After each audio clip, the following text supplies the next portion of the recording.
Oil theft had become a national emergency, especially as the nation had not been able to meet its OPEC production quota. That's why oil workers begin nationwide rallies against massive oil theft today. Good morning and welcome to Nigeria Now on Echo Television International. Remember, we are live on Facebook and YouTube. My name is Lois Suraki and I have the privilege of having Stella Elisha Dashon with me today. Good morning. Morning, Lois. It's good to have you on the show today. Happy to be here. Yeah, the issue of oil theft in Nigeria is not new. It has been an ongoing issue and it's becoming a menace in the country. When you talk about oil theft and all that is being lost due to oil theft in Nigeria, you will see that is becoming a serious issue and something that the government needs to look upon, because there are several reports that have come out how the government have to borrow money just to pay for subsidies and all of that. If you look at the report, the government is to borrow 11.9 trillion dollars, and just to pay up for fuel subsidies. And then when you look at the national budget and how much will be deducted from the national budget just to pay for the subsidy, oil subsidy, is becoming something of concern. And that's why the oil workers now are going on nationwide rallies because they want something to be done concerning the issue of oil theft in Nigeria. Yeah, Lois, if we're going to critically look at this oil theft, a lot of issues are actually buried in that lasted from Monday to Wednesday. That's one. Like daily, when we're having NNPC saying that it's just 60 million liters that is being supplied daily, we're having about 38 million liters it's been smuggled out of the country. Now, Lois, this will bring to I begin to wonder, is the custom, are they not the ones in charge, or are they not supposed to have been the ones at the border? That's number one question that we're yet to get answers. We're having gone a total shutdown. Now, if we're going to look at it critically, we're having, even when we're having our security agency bribing so that they can be at the Niger Delta, so that they can actually benefit from that. We're yet to recover from the fact that most of the people or the citizens at the Niger Delta, they have been agitating that they should pay for their scholarship because their oil is being, their water, their rivers are being affected. And here we are having issues where we're yet to get the truth about, or will I say an audit has not been done for us to know actually how many millions of liters do Nigeria produce daily. I think we should start from that, because we need to reproduce daily. If we're yet to even meet the quota coming from OPEC, it's just a matter of time before we'll be kicked out of that that organization. Because whether we like it or not, we need to come to a place where we need to audit. I think it was the last 2 weeks or so where we look at the fact that from 2015, or is it 11, there has been no auditing being done about the money that we spend on oil for a subsidy. And we are saying that through auditing, that is where we see issues like this coming. We don't know how much of oil we produce daily. We are not even able to even checkmate the security agency that we send there. No wonder they actually bribe their way to go there.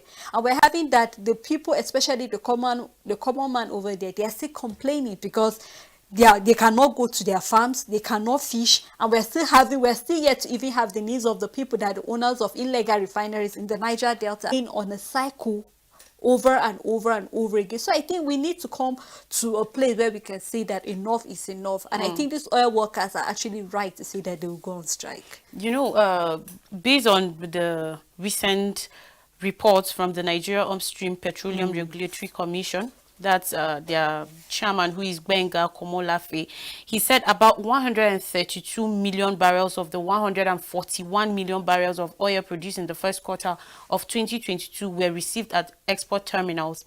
And then at the end of the day, it equates to a loss of government revenue of approximately $1 billion in just one quarter. And so if you calculate all of these monies, you will discover how this theft, the magnitude of this theft is going.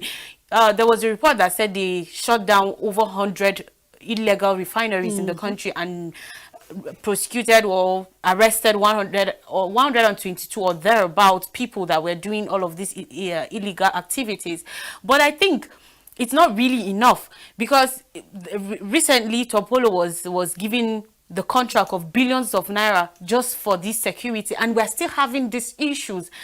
And yeah, the governor of Delta State said, why not take the host communities and make them to do the job instead of bringing people from outside to come and do the job. When they know the nooks and crannies of these places, they know how to tackle some of these things. When you involve them in it, probably some of these things will curb to a very minimal level. Even if we'll have oil theft in the country, it won't be as much as what is ongoing right now.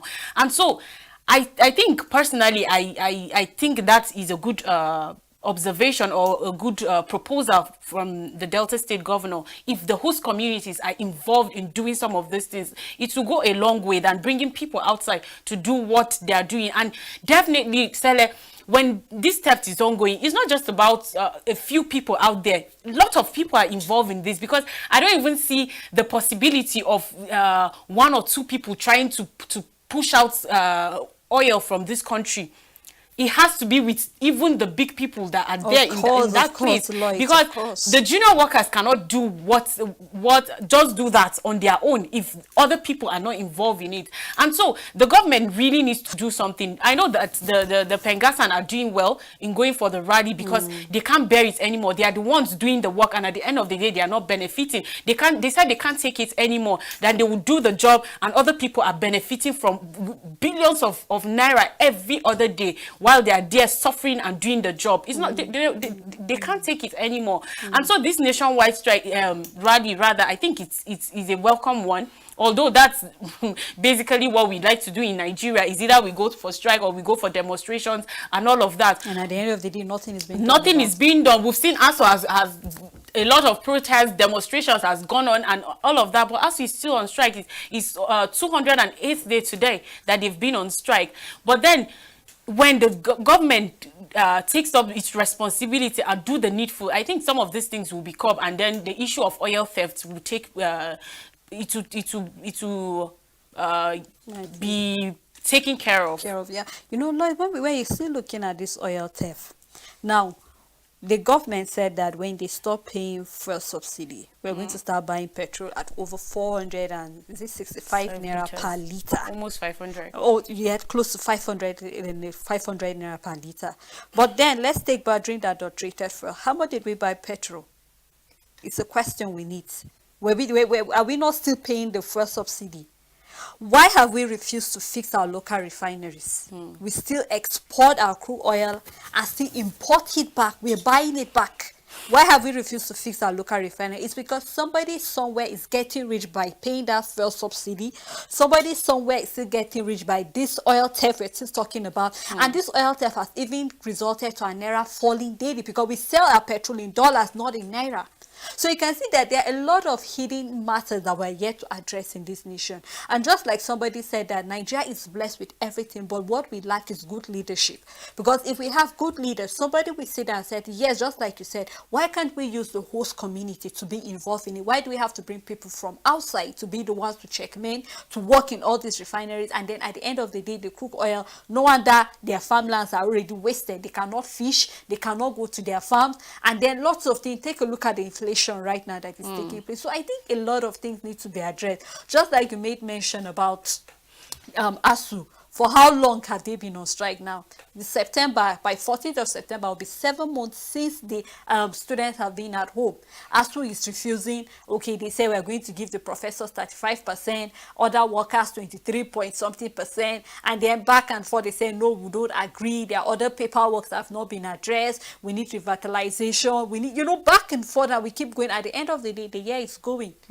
The government attention, no, even as far as, if you ask me, the government, all the attention right now is on politics come 2023. Campaigns will be starting from 20th of September. So you can see that there are a lot of, issues that have been, put together, and we're yet to sit as a nation and say, okay, who is responsible for this? Because at the end of the day, we keep saying oil theft, oil theft. Who are the people involved in the oil theft? Are they ghosts? Are they spirit? Just like when we're talking about unknown gunmen, we say, why are they unknown? Don't we know where they are? We have locations, we have names. Till date, we are yet to get the names of the people that are financing the Boko Haram. And I mentioned earlier during dailies, I said we also need the names of those who are behind all this smuggling of petrol left, right, and center. Just like you said, the junior workers cannot do this on their own. There are other top men involved in this. And as far as we refuse to bring out the names of these top men, we'll keep going around the circle. Lois, let me tell you, if we don't address this thing, next year we'll still be talking about oil. Why? Because somebody somewhere is refusing to bring out the names. Either I'll say it's because she's my sister, he's my brother, and we're refusing to hold people accountable. But when we start holding people accountable, I think this country will grow. I think maybe when our oil dries, our oil wells finally dry up, then we'll begin to wise up. We have agriculture. Why are we so concerned about the oil? Why don't we leave the oil for a period of time? Check other sectors. I mean, we have other mineral resources that we can actually key into to make Nigeria great. But why we're still insisting that oil, and we're yet to bring out the names of the people involved in this. So you say oil, we can look at other sectors. I remember when this present administration was coming, one of the things they said they wanted to do, or they were clamoring to do, was agriculture, go back to the farm.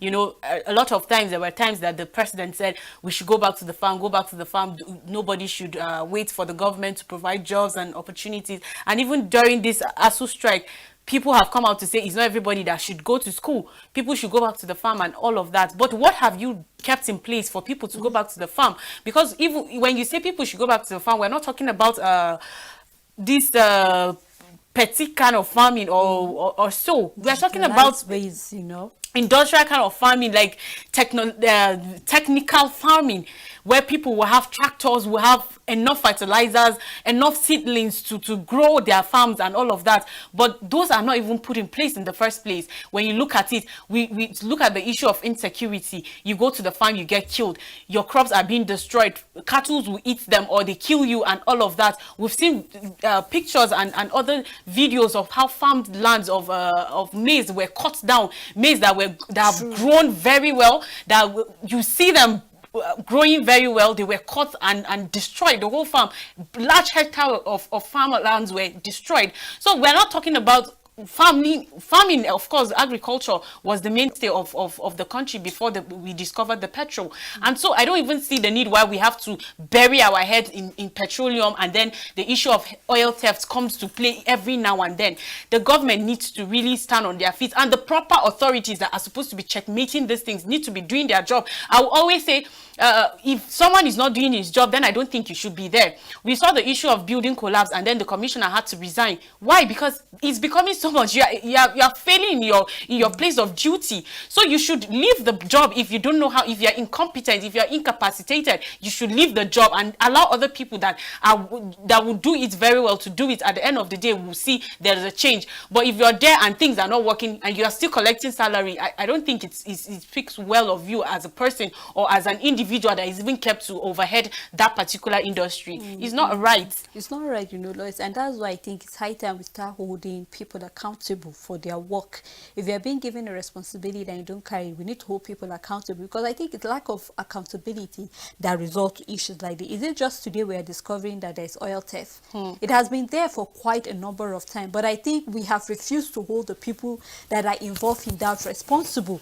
But when you learn to be accountable, when we learn to hold people responsible for whatever they do, just like you mentioned the collapsed building, if somebody is responsible, say yes, I just believe that I cannot longer go on with this position, I think somebody else that is capable should go on. I think to some extent we'll be able to reduce issues like this that are coming up, whether we're talking about oil theft or we're talking about ASU or we're talking about Radis. You know, something needs to be done right. The agency involved in that, just like we have mentioned from the beginning of the program, the agency involved in this need to sit up, and we should be able to check who are the people that are involved in all of this. Just like we said, if custom is able to come up, we are still waiting for whatever report is it, because NNPC said they are open to whatever auditing, forensic audit that will be done, because they know that their hands are clean and that there's just 60 million liters. But we need to do something. We need to meet up with the quota that is coming from OPEC, because when you're talking about oil producing countries, Nigeria is about the third or so in Africa, and then you begin to wonder, then why are we still ravaging in poverty?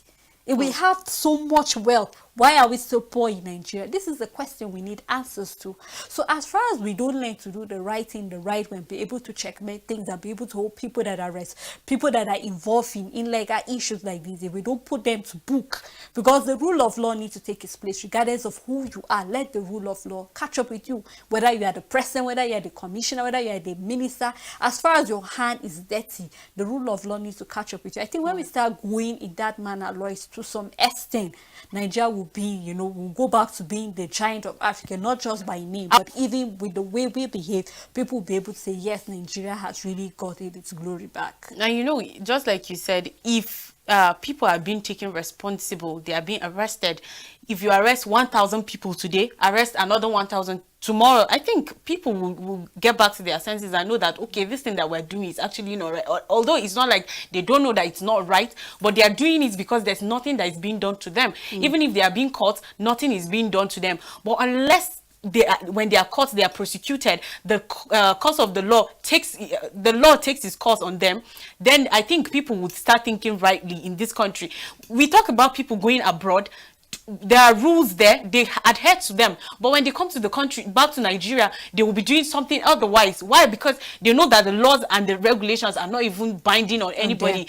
They are just binding on some set of people that don't have the say in this country, because there are some things, crimes that you do, you get away with this, while another person will do, and then the whole hell will let loose because they don't have anybody in high places. So it's high time that our constitution takes its course on every other person. We have a law in this country.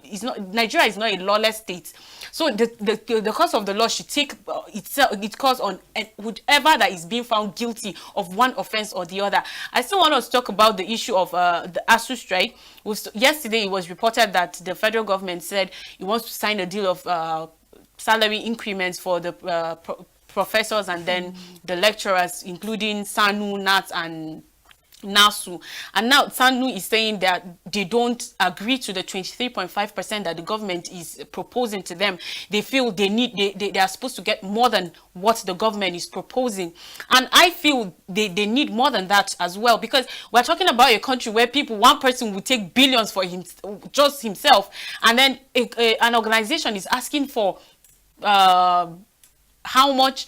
Just some few billion naira. And then the government is saying they can't implement or they can't sign what they can't offer to them. I don't feel it's really a cool thing to do. Right, let's take a look at this whole issue, or this payment that the federal government is saying. When this strike started, we had issues where they said we should go back to the third form to get the money that will be paid. Because as it is right now, the educational sector has not been getting the proper allocation they're supposed to be giving to the educational sector. Because if you take a look at what UN said for education, we're supposed to be setting like about 20% or 30% to education. But in Nigeria, just 5% is being allocated to education, which is very, very little. A lot needs to go into the educational sector if really we want to be able to have Nigerian students that are marketable. It's one thing for you to go through the four walls of the school, Lois, but then when you leave the school, what can you give to the society? It's something we need to start from. Before we even take a look at the increment of salary for professors, or to just the SANU, the NASU, and the rest of it. Now, if you take a look at the 35% increment, it's not even up to 800,000 naira per professor. Take a look at what they give or what they contribute to the educational sector or to the tertiary institution. Let's look at that, because this is just the tertiary institution. We've not even taken a look at the primary or the secondary school, which when you go to some certain local government, it's really, really a pity when you see students sitting on the floor to receive classes. Now, that is another area we'll look at some other day. But then let's take a look at the tertiary institution. You need to take a look at the way some of the buildings look. They are dilapidated. Sometimes you can say you're studying mass comm, but throughout your stay where you're studying mass comm, you don't even know what a camera is. You just thought that the camera has a lens. When you zoom in, you zoom out. Verbally, camera shot. Camera shot. They just said this is a wide shot, close up. That is all.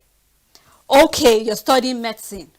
Take a look at the lab. What have the government been able to provide to public varsities to be able to say that yes, when you're done studying medicine, when you come out, you can be marketable. We've been complaining that our doctors are leaving the shores of Nigeria to other countries. Why? Because the welfare of the doctors are not being met. Now let's take a look at these teachers. You cannot brag to be anything without your lecturers. You cannot brag to be anything without the teachers that are there. And that is why it's important that you check into their welfare. No wonder they give you anything. Take a look at some of their lesson notes. You will realize that those lesson notes have been prepared since 10 years ago. Nothing has been done. They don't even review the lesson notes. There was a you sometimes you can even be in the class, and while the lecturer is giving notes, you can actually go through Google and you realize that what is what that lecturer is giving to you. Why? Because his welfare is not being met. So he feels that he can actually give you whatever is available at that point in time. So I think the government really needs to look into the welfare of these lecturers, because even though they are saying that that is not what they are after right now, because there are a lot of things that don't even need money that the government is yet to meet. They have been asking for papers that have, during the review of some of the universities, till date they are yet to get those papers.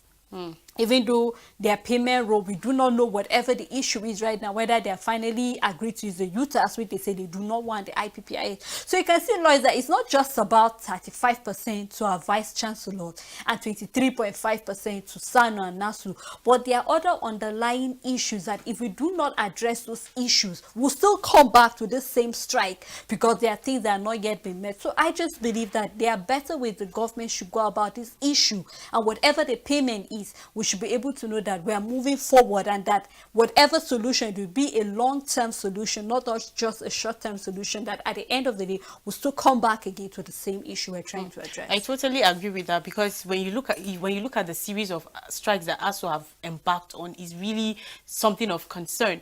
You know, when we went to school and all of that, the moment you hear ASU wants to go on strike, even if it's a rumor, you start feeling somehow. And not to talk of having this 7 months straight. You know, when you look at 2020, they went on strike, the issue of the pandemic came, the whole year was rendered useless. There was nothing done. And then 2021, at least they were able to do something. 2022, they just went for registration, and then that was it. We're in September now, and how many months to remaining for the year to wrap up, you know? And when you look at all these things, you just see that a lot of things are not going right. You look at the issue of politics. Everybody is all about his business, saying the things they promise and what they don't want to do, and what they want to continue from the present administration and all of that. And when you look at it, you say, is this what you want to continue? Or what are you trying to tell Nigerians that you want to do? You want to continue with the ASU strike? You want to continue with the oil theft? You want to continue with the insecurity? You want to continue with the inflation and all of that? Is that what we want? That's not what we want. We want a government, an administration that will do what Nigeria wants. We want the good governance. We want Nigeria to operate in a favorable condition, that we, like the GM said, we don't want politicians that will come and give us share 5,000. We want to have a favorable place to stay in, and we don't want Nigeria to be happening to Nigerians every now and then. We want to live a good life like other people are living good lives in their country. We are not different. We boast about being the most populous black nation. We boast about being the giant of Africa. We have the resources. Why not harness them? Why not do them? If we have the right people in place, I think all these things, we will not have to talk about them. We will not have to say ASU are going on strike next year. So I feel whatever it is that ASU is looking for the government, they should wait and have it. Let it be a long-term, like you said, a long-term resolve of whatever agreements they want. This, we are talking about 2009 agreements. We're not talking about 2010 or 2012. We're in 2022, and we're looking forward to 2023 next year, and we're still talking about 2009 agreement. For God's sake, it doesn't speak well of this country and the people that are in power. It doesn't speak well at all. Yeah, so that's why I think, Lloyd, that's why I said we need to learn. It still boils down to what we've been saying, that we need to hold people accountable, because it's just like when you employ someone, you are the person that employs, so you give the terms and conditions applied at the end of the day. Not like your employer will tell you what to do. You because okay, yeah, or not your employee telling you what to do. Because if you are being employed, you are being given terms and conditions, and when you look at through it, you're like, okay, yes, I agree to this. So I think we need to learn to hold people accountable at the end of the day. Just like we said, no matter what the payment is, I just hope that at the end of the day, lawyers will not come back to still talking about 2009 agreement. That 2009 will be a story of the issue. past, a bygone issue, and then we'll look at the present issues presently. Let's take a look at the curriculum of education presently. What are the students receiving at the end of the day? I think this is what we should be looking at presently. Are we up to standard with other nations? If we say that we are the giant of Africa, take a look at other African nations around you. How is the educational system there? We are still enriching other nations. No wonder people still send their kids outside the shores of Nigeria to study, and most of those people are all these top politicians. So I think we need to hold people accountable, just like we said during dailies. If you love sending your kids outside and you love the educational sector there, bring it over here to Nigeria. Make that effective here in Nigeria, and I think with that things will be able to go further. So I just hope that it's not just about words of mouth, but that at the end of the day, whatever percentage is it that they said will be given to them, will be given to them, and we are hoping that before September we run out, that schools will be open again. We're really hoping. Thank you, Stella, for being on the pleasure. show today. And you can keep up with the rest of our shows today, and always keep a date with Echo Television. Thank you for watching. I remain Lloyd Strike, and I did this with Sele Elisha Dasham. Have a blessed day.